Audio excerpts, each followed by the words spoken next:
بسم اللہ الرحمن الرحیم۔ میں ہوں آپ کا دوست، آپ کا بھائی دلشاد خان۔ پاکستان میں موجود اور پاکستان سے باہر تمام میرے دوستوں، میرے بھائیوں، میرے پاکستانیوں کو میری طرف سے السلام علیکم۔ آپ دیکھ رہے ہیں میرا یوٹیوب اور Facebook channel Pakistan politics with D K. میں اگر آپ کو کہوں کہ اس ملک کے حالات بالکل ٹھیک ہیں تو جھوٹ ہوگا، بالکل جھوٹ۔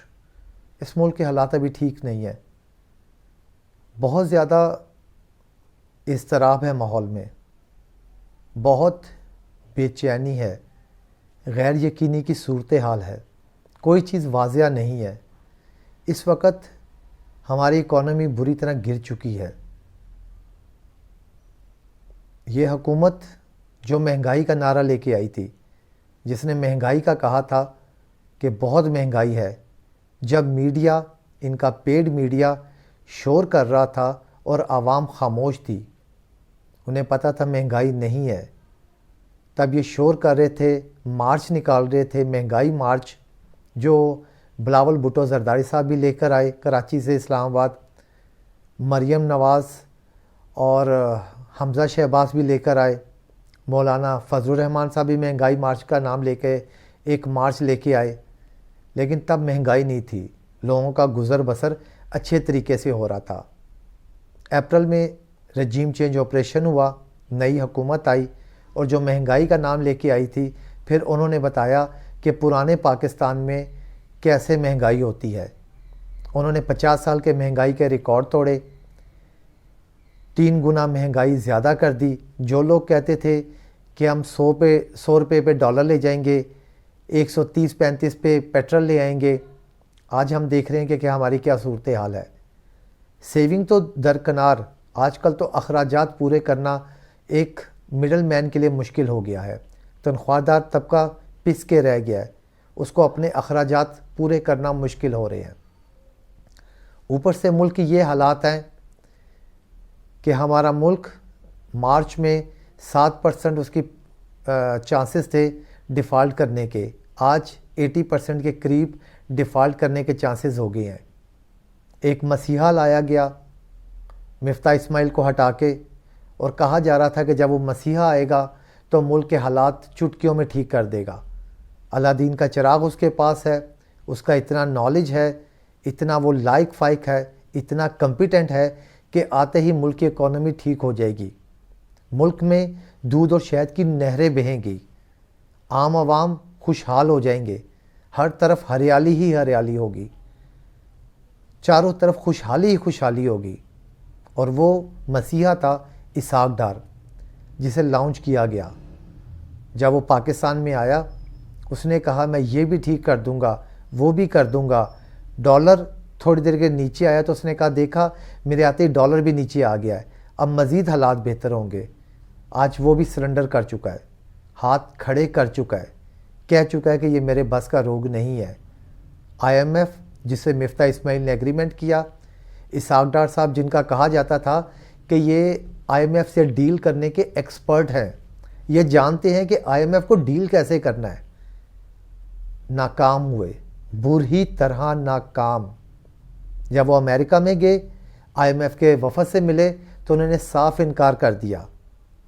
انہوں نے کہا کہ نہیں، یہ کنڈیشنز ہیں، یہ پوری کریں تب ہم سیکنڈ انسٹالمنٹ دیں گے، اس سے پہلے نہیں دیں گے۔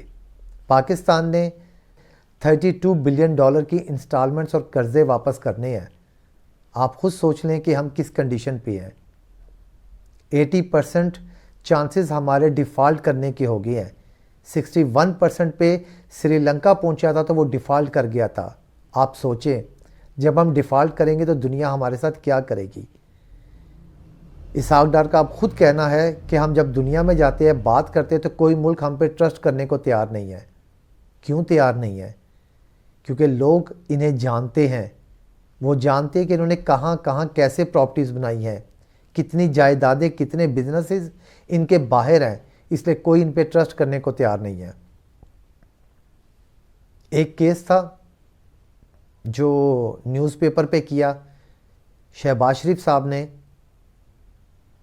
ڈیلی میل پہ کہ میرا پہ انہوں نے الزام لگائے ہیں، ڈیفیمیشن کا کیس کیا، ڈیفیمیشن کے کیس میں بھی جب وہ پروفز لے آئے، چیزیں لے آئے، جواب دے دیے، تو وہاں پہ یہ جا نہیں رہے، کورٹ میں نہیں جا رہے، کہہ رہے ہیں جی کہ وزیر اعظم ہیں پاکستان کے شہباز شریف صاحب بہت مصروف ہیں، کورٹ نہیں آ سکتے۔ تو جج صاحب نے کہا کہ ہمارے نزدیک پرائم منسٹر اور ایک کامن مین سب ایکول ہیں۔ انہوں نے ان کو اور ان کے داماد کو فائن کیا، پاکستانی 1.5 کروڑ کے قریب اس کی قیمت ہے، جو 23-24 نومبر تک انہوں نے پے کرنی ہے as a prime minister of Pakistan. Defamation کا جو انہوں نے کیس کیا تھا اس میں یہ پے کریں گے، پاکستان کی عزت بڑھائیں گے۔ آپ سوچیں اگر ہم خدا نہ خواستہ ڈیفالٹ ہو گئے تو ہمارا کیا بنے گا؟ مسلمان ممالک کا واحد اٹامک پاور ہیں ہم، سب سے پہلے ہمارا اٹامک اثاثے کمپرومائز ہوں گے، ہمارے ایسٹس کو جو صرف گروی رکھا جائے گا، کچھ تو انہوں نے رکھ دیے ہیں، جو رہا صاحب وہ بھی گروی رکھا جائے گا، ہمیں غلام بنایا جائے گا، اپنی مرضی کے فیصلے کروائے جائیں گے۔ فیصلے تو اب بھی یہ کرواتے ہیں لیکن ویسے نہیں کروا پا رہے، کوئی نہ کوئی رکاوٹ آ جاتی ہے، اور یہ نام نہاد حکمران ہے یہ فوری اپنا بوریا بستر سمیٹیں گے اور باہر بھاگ جائیں گے، جیسے پہلے بھاگے تھے کہ ذرا مشکل وقت آتا ہے یہ پاکستان سے باہر چلے جاتے ہیں۔ پاکستان تو صرف ان کی چراغ گاہیں ہیں، آتے ہیں، چرتے ہیں، پیسہ اکٹھا کرتے ہیں، پیسہ اکٹھا کرنے کے بعد جیسے ہی ناسازگار حالات ہوتے ہیں یہ پاکستان چھوڑ کے بھاگ جاتے ہیں۔ یہ پاکستان تبھی تک رہتے ہیں جب تک یہ پیسہ اکٹھا کر سکیں، حکمرانی کر سکیں اور 22 کروڑ عوام کو غلام بنا سکیں۔ جب یہ دیکھتے ہیں کہ حالات اب ہمارے خلاف جا رہے ہیں، حالات ناموافق ہیں، یہ پاکستان چھوڑ کے چلے جاتے ہیں۔ پاکستان میں تو ان کا ہے بھی کچھ نہیں، سب کچھ ان کا باہر ہے۔ دیکھنا پڑے گا ہمیں کہ کیا بنے گا، کیسے حالات ہوں گے۔ ایک اور خبر ہے کہ غلام حسین ایک جرنلسٹ ہیں، وہ عمران خان صاحب سے ملے۔ عمران خان صاحب نے انہیں بتایا کہ ایک اہم شخصیت نے بتایا ہے کہ حکم دیا گیا تھا کہ مجھے عمران خان کی ڈیڈ باڈی چاہیے۔ عمران خان کو مارنے کی پہلے بھی کوشش کی گئی، اللہ پاک نے ان کو بچا لیا، محفوظ رکھا، ابھی بھی کوشش کی جا رہی ہے۔ عمران خان صاحب کہہ رہے ہیں کہ میری جان کو خطرہ ہے، انہوں نے اپنے زمان پاک والے گھر میں سیکیورٹی بڑھا دی ہے، سیکیورٹی پریکاشنز بڑھا دی ہیں تاکہ مارنے کی کوشش انہیں دوبارہ کی جائے گی۔ اطلاعات بھی ہیں، انٹیلیجنس رپورٹ بھی ہیں۔ اسد کھرل صاحب ایک مایہ ناز جرنلسٹ ہے، انہوں نے بتایا کہ انٹیلیجنس رپورٹ ہے کہ روات میں جب حقیقی لانگ مارچ پہنچے گا، عمران خان صاحب پہنچیں گے، جب یہ پنڈی میں موجود ہوں گے تو ایک سوسائیڈ اٹیک کیا جائے گا۔ سوسائیڈ اٹیک، عمران خان کو مارنے کی کوشش کی جائے گی، جیسے بے نظیر کا اسیسینیشن ہوا۔ اسی طرح کوشش کی جا رہی ہے کہ ایک آواز جو اس ملک کے لیے 22 کروڑ عوام کے لیے اٹھا رہا ہے، آواز اس کو دبا دیا جائے۔ 3.5 سال عمران خان کی حکومت تھی، عمران خان پر اس کی کابینہ کے کسی منسٹر پہ کرپشن ثابت نہیں یہ کر سکے، یہ قابل قبول نہیں ہے، نہ ہمارے پولیٹیشنز کو، نہ اوپر بیٹھے ہوئے طاقتور لوگوں کو، کیونکہ طاقتور لوگ جب تک کرپشن نہیں ہوگی، ویک پوائنٹ نہیں ہوں گے، دبا نہیں سکتے، اپنی مرضی سے اسے چلا نہیں سکتے، اپنے حکم صادر نہیں کر سکتے، منوا نہیں سکتے۔ اسی طرح دوسرے پولیٹیشن بلیک میل نہیں کر سکتے۔ اس لیے کبھی توشہ خانہ کا کیس لایا جاتا ہے گھڑی کا، کبھی 2000 منرل واٹر کی بوتلوں کا ذکر کیا جاتا ہے۔ یہ چھوٹی چھوٹی باتیں کی جاتی ہیں کیونکہ عمران خان پر یا اس کی کابینہ پر کوئی کرپشن ثابت نہیں ہوئی۔ اگر کرپشن ثابت ہو جاتی تو ابھی انہوں نے زمین اور آسمان ایک کر دینا تھا۔ کبھی فرا گوگی کا نام لیا گیا، جب ثبوت مانگے تو کوئی ثبوت نہیں تھا۔ اب دیکھتے ہیں کہ حقیقی لانگ مارچ پنڈی آئے گا، عمران خان صاحب کیا سیکیورٹی کے انتظامات کرتے ہیں اور کیا پوزیشن ہوتی ہے۔ ہم سب دعا کریں گے کہ اللہ پاک لیاقت خان کے بعد، بے نظیر کے بعد، جنرل ضیاء الحق کے بعد ہمیں کوئی مزید ہمارے لیڈر کا صدمہ، دکھ یا ناگہانی موت نہ دکھائے، کیونکہ یہ قوم اب ایسے انسیڈنٹ نہیں دیکھ سکتی، اب اس میں سخت نہیں ہے۔ یہاں پہ میں ایک اور خبر کا بھی حوالہ دوں گا، اس پہ بھی بات کرنا ضروری ہے، کیونکہ میں نے اپنے ویلاگ میں کہا تھا کہ نہ میں بھولوں گا، نہ میں آپ کو بھولنے دوں گا، نہ ہم حکمرانوں کو بھولنے دیں گے، نہ دوسرے لوگوں کو۔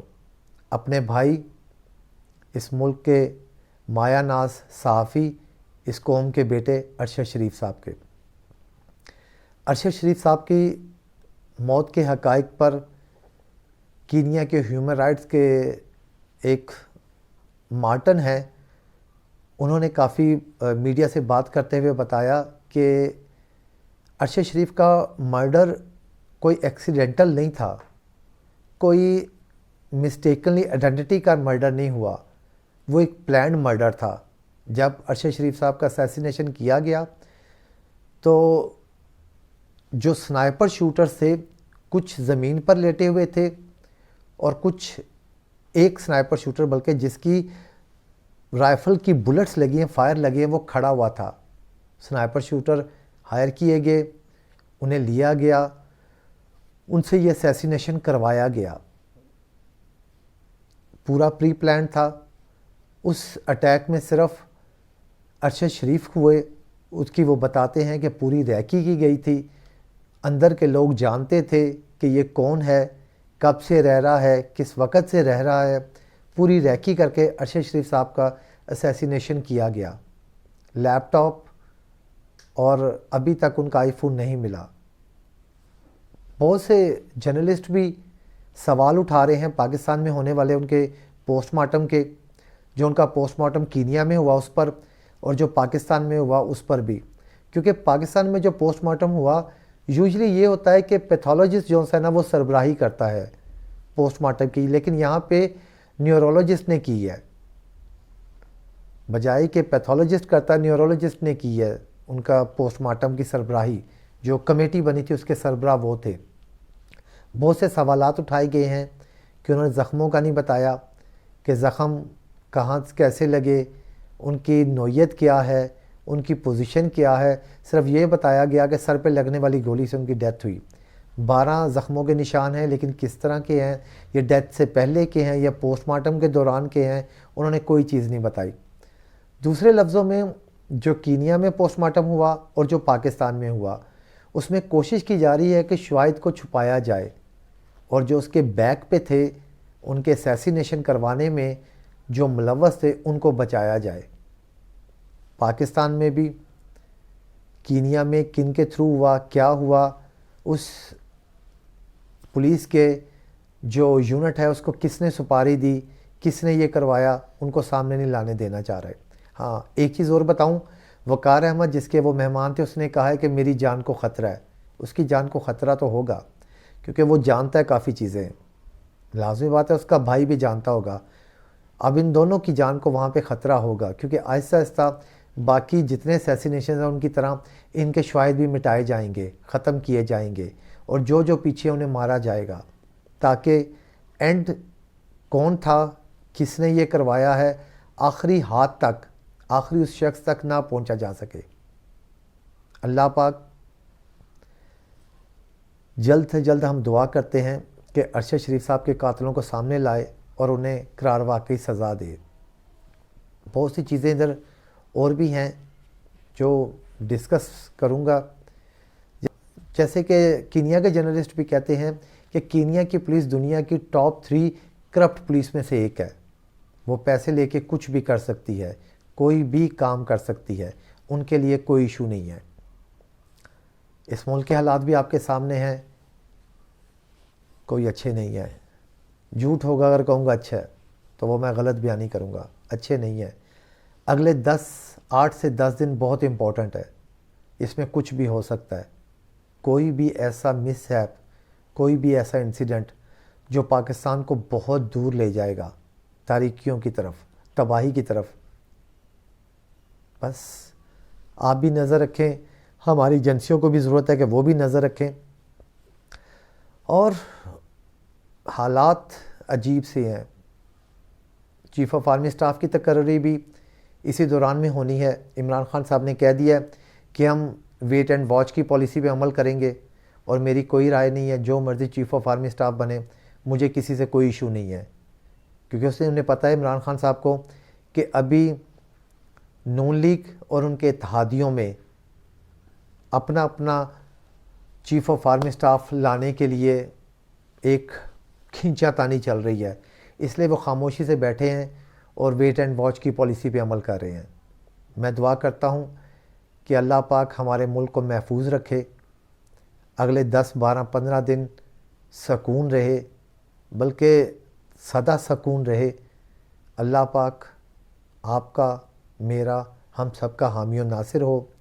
میں ریکویسٹ کروں گا پلیز آپ میرے چینل کو سبسکرائب کریں، لائک کریں، بیل آئیکن کے بٹن کو پریس کریں تاکہ آنے والے تمام نوٹیفیکیشن آپ تک پہنچ سکے، اور پلیز کومنٹس بھی کیجیے گا۔ میں کومنٹس آپ کے پڑھتا ہوں، اس کے جواب بھی دیتا ہوں، پلیز کومنٹس بھی کیجیے گا۔